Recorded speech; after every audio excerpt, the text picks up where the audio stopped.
Hello, my friends. You all are most welcomed on Gehlavat Science Beats. Today, we are going to cover our 7th class first chapter Nutrition in Plants. इस chapter में हम सब कुछ nutrition के बारे में पढ़ेंगे. Plants से रिलेटेड होगा और वो न्यूट्रिशन. हमारा जो फर्स्ट टॉपिक है that is nutrition. What is nutrition? Nutrition क्या होता है? Food give us the energy to carry out the basic activities of life. जो फूड हम खाते हैं वो हमें क्या देता है? हमें ऊर्जा देता है कार्य करने के लिए और हमारी बेसिक सी लाइफ प्रोसेसेस को करने के लिए फूड हमें एनर्जी प्रदान करता है. The process by which an organism take food, वो प्रोसेस जिससे कोई भी ऑर्गेनिज्म फूड इनटेक करता है उसे हम क्या बोलते हैं? न्यूट्रिशन बोलते हैं. The food which we eat have some common components like fat, carbohydrate, vitamins, etc. जो भी फूड हम खाते हैं उसमें बहुत से कॉमन से न्यूट्रिएंट्स होते हैं जिन्हें हम बोलते हैं कार्बोहाइड्रेट, फैट, विटामिन्स, मिनरल्स. ये हमारे लिए बहुत एसेंशियल होते हैं. नेक्स्ट हमारा जो टॉपिक है वो है modes of nutrition in plants. इस चैप्टर में हम सब कुछ प्लांट्स से रिलेटेड ही पढ़ेंगे. तो प्लांट्स में न्यूट्रिशन के 2 टाइप्स होते हैं. There are 2 types of mode of nutrition. One is autotrophic nutrition. एक तो होता है ऑटोट्रोफिक न्यूट्रिशन. ऑटो का मतलब क्या होता है? अपने आप ही. और ट्रोपिक का मतलब होता है नरिशमेंट, यानी कि वे प्लांट जो अपने आप ही अपना फूड प्रिपेयर कर लें, वे ऑर्गेनिज्म जो अपने आप अपना फूड तैयार कर लें, उन्हें हम क्या बोलेंगे? Autotrophic nutrition. The mode of nutrition in which organism make food themselves from simple substances are called autotrophic. वे ऑर्गेनिजम्स जो खुद ही अपना फूड प्रिपेयर कर ले, हम उन्हें क्या बोलेंगे? Autotrophic nutrition. हमारा जो सेकंड कैटेगरी है वो है हेट्रोट्रोफिक न्यूट्रिशन. हेट्रो का मतलब होता है अदर्स और न्यूट्रिशन. ट्रोफिक का मतलब हो गया नरिशमेंट, यानी कि वे एनिमल्स या फिर वो ऑर्गेनिजम्स जो अदर्स पे डिपेंड करते हैं, कंप्लीटली वो दूसरों पर निर्भर करते हैं, उन्हें हम क्या बोलते हैं? Heterotrophic nutrition. Animals and most other organisms take in ready-made food prepared by plants. They are called heterotrophic nutrition. Let us take example of human beings. अब जैसे कि हम फूड के लिए किस पर निर्भर करते हैं? प्लांट्स पे निर्भर करते हैं. और यदि हम नॉन वेजिटेरियन हैं तो हम मीट के लिए किस पे डिपेंड करते हैं? एनिमल्स पे डिपेंड करेंगे. मिल्क हमें कौन देती है? काउज देती है, बफेलोज देती है. तो हम क्या करते हैं? हम टोटली प्लांट्स और एनिमल्स पे डिपेंड होते हैं. तो हम कौन सी कैटेगरी में आएंगे? हम हेट्रोट्रोफिक न्यूट्रिशन लेते हैं. हमारा जो अगला टॉपिक है वो है photosynthesis, food making process in plants. Photosynthesis क्या होती है? फोटोसिंथेसिस की मदद से प्लांट्स अपना फूड प्रिपेयर करते हैं. फोटो का मतलब होता है लाइट और सिंथेसिस का मतलब होता है प्रिपेयर करना. तो यानी कि लाइट की प्रेजेंस में प्लांट्स अपना फूड तैयार करते हैं और इस प्रोसेस को हम क्या बोल देते हैं? Photosynthesis. Green plants take in carbon dioxide from the air and water from the soil. जगह जगह हम यही क्यों सुनते हैं? Grow more and more trees. Plants ऐसा क्या करते हैं? प्लांट्स जो होते हैं वो हमारी एयर से कार्बन डाइऑक्साइड को अंदर ले लेते हैं और बदले में हमें क्या देते हैं? प्योर ऑक्सीजन देते हैं. इसीलिए हम जगह जगह ये सुनते हैं grow more and more trees. अब ह्यूमन बींग्स क्या करते हैं और उसका बिल्कुल प्लांट्स के रिवर्स में प्रोसेस करते हैं. हम कार्बन डाइऑक्साइड को तो छोड़ते हैं और प्योर ऑक्सीजन को हम ले लेते हैं. इसीलिए प्लांट्स जो हैं वो हमारे लिए बहुत लाभदायक होते हैं. तो हमें बहुत ज़्यादा से ज़्यादा प्लांट्स ग्रो करने चाहिए. Water is absorbed by root and carried to the leaves by pipelines. Plants की जो रूट होती है वो क्या करती है? सॉइल से पानी को सोखती है और ब्रांचेस तक, लीव्स तक, अदर पार्ट्स तक वो पानी को पहुंचा देती है. Air enters the leaves through pores called stomata. कभी अगर लीव्स को ध्यान से देखा हो तो उसमें छोटे छोटे से पोर्स प्रेजेंट होते हैं, उन्हें हम क्या बोलते हैं? स्टोमेटा बोलते हैं. जैसे हमारी नोजेस हमारे अंदर क्या कार्य करती है? हमें सांस लेने में हेल्प करती है. In the same way leaves में जो पोर्स होते हैं वो वही कार्य करते हैं. हमारी नोजेस की तरह प्लांट्स में क्या होती है? पोर्स होते हैं छोटे छोटे. Leaves convert water and carbon dioxide into glucose. Plants में जो लीव्स होती है वो क्या करती है? कार्बन डाइऑक्साइड को और वाटर को किस में तोड़ देती है? ग्लूकोज यानी कि शुगर में ब्रेक डाउन कर देती है और ऑक्सीजन में ब्रेक डाउन कर देती है with the help of energy from sun and in presence of pigment called chlorophyll. Leaves का कलर ग्रीन क्यों होता है? पता है, लीव्स में एक क्लोरोफिल नाम का एक पिगमेंट प्रेजेंट होता है और उसकी वजह से लीव्स का कलर क्या होता है? ग्रीन कलर की होती है। और लीव्स ही प्लांट्स के लिए फूड प्रिपेयर करती है, तो इसीलिए लीव्स को एक अदर नाम से भी जाना जाता है, food factories of plants. Leaves का अदर नेम क्या हो गया? Leaves are known as food factories of plants. ये जो है स्टोमेटा का स्ट्रक्चर है और इसमें छोटे छोटे से पोर्स आपको दिखाई दे रहे होंगे। तो अब प्लांट्स अपना फूड जो होता है वो ओनली सनलाइट की प्रेजेंस में ही बना सकते हैं। अब डे के टाइम पे तो बहुत सारी सनलाइट होती है, इसलिए जो स्टोमेटा होते हैं ये स्टोमेटल पोर्स ओपन होते हैं डे के टाइम पे, और नाइट टाइम पे सनलाइट नहीं होती तो प्लांट्स अपना फूड नहीं बना सकते, और नाइट में ये स्टोमेटा क्या होता है? क्लोज होता है नाइट के टाइम पे। हमारा नेक्स्ट टॉपिक है, so the process by which leaves prepare their food is called photosynthesis. तो ओवरऑल फोटोसिंथेसिस क्या हो गई? सनलाइट की प्रेजेंस में प्लांट्स अपना फूड प्रिपेयर करते हैं और इसे ही हम क्या बोलते हैं? फोटोसिंथेसिस बोलते हैं। The chloroplast present in cells of leaves trap energy from sunlight. Leaf में क्लोरोप्लास्ट प्रेजेंट होता है, उसका क्या कार्य होता है? वो सनलाइट को ट्रैप करता है यानी कि अपनी ओर खींचता है। They are able to do this. वो ऐसा क्यों करता है? क्योंकि उसमें एक ग्रीन कलर का पिगमेंट जिसे हम क्लोरोफिल बोलते हैं वो प्रेजेंट होता है। फोटोसिंथेसिस प्रोसेस का ओवरऑल जो फॉर्मूला होता है वो होता है कार्बन डाइऑक्साइड प्लस वाटर, यानी कि हम क्या देते हैं प्लांट्स को? कार्बन डाइऑक्साइड देते हैं और वाटर देते हैं। बदले में प्लांट्स हमें क्या देते हैं? ग्लूकोज देता है और ऑक्सीजन देता है। ओवरऑल फॉर्मूला हो गया हमारा CO2 प्लस H2O। H2O होता है वाटर और CO2 हो गई carbon dioxide, is equal to C6H12O6। ये ग्लूकोज का फॉर्मूला होता है, बहुत इंपॉर्टेंट होता है, प्लस O2 यानी कि ऑक्सीजन। हमने अभी पॉन्ड्स में जहाँ पे भी ठहरा हुआ पानी होता है वहाँ पे क्या देखा होगा? ग्रीन ग्रीन सी ऊपर लेयर आ जाती है, उसे हम क्या बोलते हैं? अलगई बोलते हैं। अब अलगई में तो लीव्स होती नहीं, तो वो अपना फूड कैसे तैयार करती होगी? अलगई ग्रीन कलर की होती है और उसमें क्या प्रेजेंट होता है? क्लोरोफिल प्रेजेंट होता है, और क्लोरोफिल है तो वो क्या करेंगे? सनलाइट की प्रेजेंस में फोटोसिंथेसिस की प्रोसेस से अपना फूड तैयार कर लेती है। You often see slimy green patches in ponds or in other stagnant water bodies. These are called algae. They contain chlorophyll which gives them green color. Algae can also prepare their food by photosynthesis.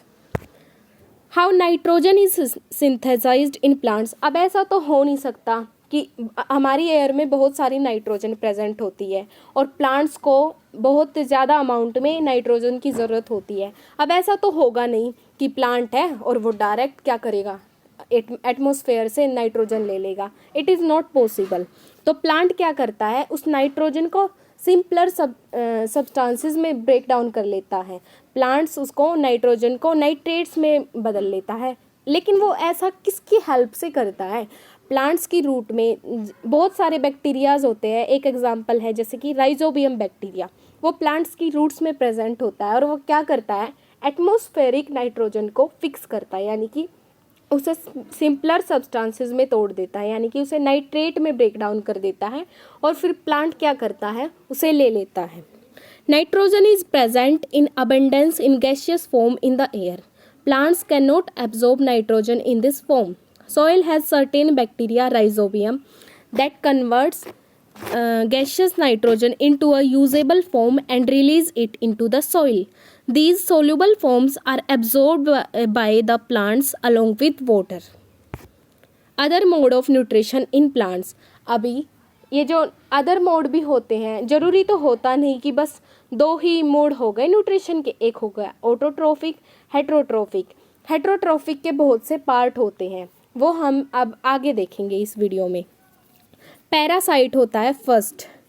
Parasite में क्या होता है? जैसे कि example ले लो Cuscuta, जिसे अमरबेल भी बोलते हैं।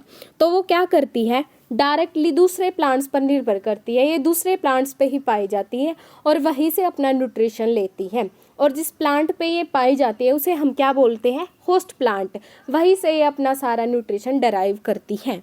कसकट्टा डज नॉट हैव क्लोरोफिल, लेकिन वो ऐसा करती क्यों है, क्योंकि कसकट्टा के पास क्लोरोफिल एब्सेंट होता है और इसकी वजह से क्या करती है, वो अपना फूड तैयार नहीं कर पाती। So Cuscuta is dependent on others. It takes ready-made food from the plant on which it is climbing. The plant on which it climbs is called the host. Since it deprives the host's valuable nutrient, so Cuscuta is called a parasite. Parasite का overall मतलब क्या हो गया, जो dependent on others, others से ही अपना nutrition लेते हैं।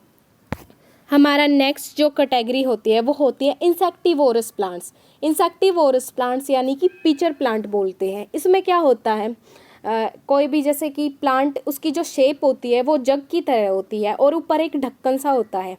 कोई भी इंसेक्ट अगर आके बैठ गया तो वो क्या करते हैं, गलती से वो इंसेक्ट उसके अंदर भी चला गया ना, तो वो ढक्कन क्या होता है, अपने आप ऑटोमेटिकली बंद हो जाएगा और फिर वो क्या करते हैं, इंसेक्ट को अंदर ही उसका जूस बना लेते हैं। यानी कि वो ओवरऑल क्या खाते हैं, वह जो प्लांट्स होते हैं वो इंसेक्ट्स को खाते हैं और उनको सिंपलर सब्सटेंसेस में ब्रेक डाउन कर लेते हैं। द पिचर लाइक और jug like structures is the modified part of the leaf.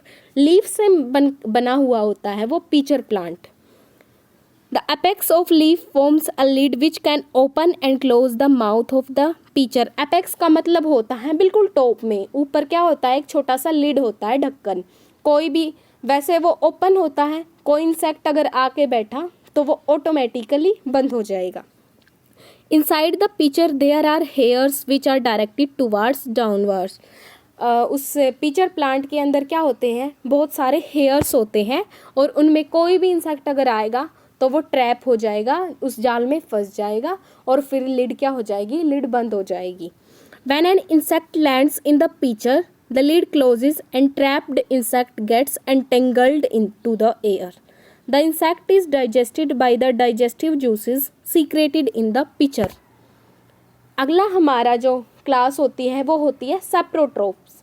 कोई भी सेप्रोट्रोप्स वो ऑर्गेनिजम्स होते हैं जो कोई भी डेड एंड डिकेइंग एनिमल्स जो होते हैं उनसे अपना न्यूट्रिशन ले। अभी एक एग्जांपल ले लो, कई बार हम जब स्कूल में जाते हैं तो ऐसा होता है कि लंच बॉक्स हम स्कूल में छोड़ आते हैं और हमने खाना भी नहीं खाया हुआ होता, तो आप 1 या 2 दिन बाद देखोगे तो उस पर छोटी सी फफूंदी सी आ जाती है, वाइट, तो हम उसे क्या बोलते हैं, वे फंगाई बोलते हैं हम उसे। फंगाई टोटली क्या होती है, सेप्रोट्रोप्स होती है। ये डेड एंड डिकेइंग ऑर्गेनिजम्स होते हैं, उनसे अपना न्यूट्रिशन लेती है। Fungi have a different mode of nutrition. They absorb the nutrients from the bread. This mode of nutrition from bread in nutrients from dead and decaying matter is called saprotrophic nutrition. तो overall हमारा saprotrophic nutrition क्या हो गया, जो totally dead and decaying matter से मिले, उस nutrition को हम क्या बोलेंगे, सेप्रोट्रोफिक न्यूट्रिशन बोलेंगे। Fungi also grow on pickles, leather, clothes and other articles. Fungi जो होती है कहीं भी ग्रो कर सकती है, जैसे कि बहुत दिनों से क्लोथ्स पड़ा है, कहीं गीला कपड़ा हुआ, उस पर भी फंगाई ग्रो कर जाती है, ब्रेड पे, रोटी पे। और अचार जो होता है अगर वो बहुत दिनों से रखा हुआ तो उस पर भी फफूंदी ग्रो कर जाती है। हमारा नेक्स्ट होता है सिम्बायोसिस। सिम का मतलब होता है दोनों, और बायोसिस यानी कि दोनों एक दूसरे की हेल्प करते हैं, दोनों साझेदारी बना के रखते हैं। Some organisms live together and share both shelter and nutrients. बहुत से ऑर्गेनिजम्स होते हैं जो बिल्कुल इकट्ठे रहते हैं, इकट्ठे रिलेशनशिप में रहते हैं। Their relationship is called symbiosis. उनकी साझेदारी को हम क्या बोलते हैं, सिम्बायोसिस बोलते हैं। Certain fungi live inside the roots of plants. बहुत सी जो फंगाई होती है वो प्लांट्स की रूट्स में रहती है।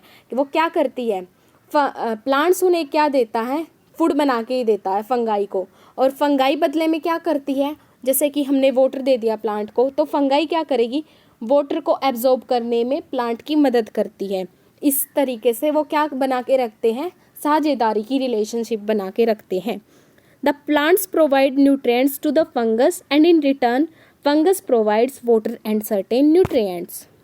How nutrients are replenished in the soil. अब हम इस टॉपिक में देखेंगे कि हम बार बार खेती क्यों कर पाते हैं किसी लैंड पे।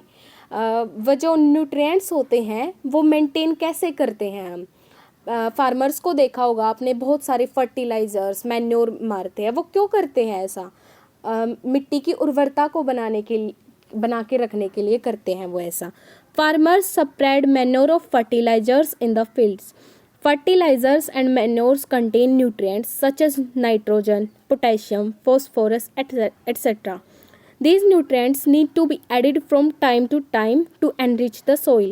The bacterium called rhizobium can take atmosphere nitrogen and convert it into a usable form, nitrate. Rhizobium cannot make its own food, so it often lives in the root of gram, peas, मूंग्स, beans and other legumes. अभी हमने थोड़ी देर पहले rhizobium का discuss किया था। Rhizobium क्या करता है? एटमॉस्फेरिक एयर जो होती है उसे किस में ब्रेक डाउन करता है? नाइट्रेट्स में। और ये जो राइजोबियम बैक्टीरिया होता है ना, ये ऐसा नहीं होता कि सारे प्लांट्स की रूट्स में क्या मिलेगा, राइजोबियम बैक्टीरिया ही मिलेगा। ये जो राइजोबियम बैक्टीरिया होता है ये लेग्यूम्स के फील्ड्स में पाया जाता है।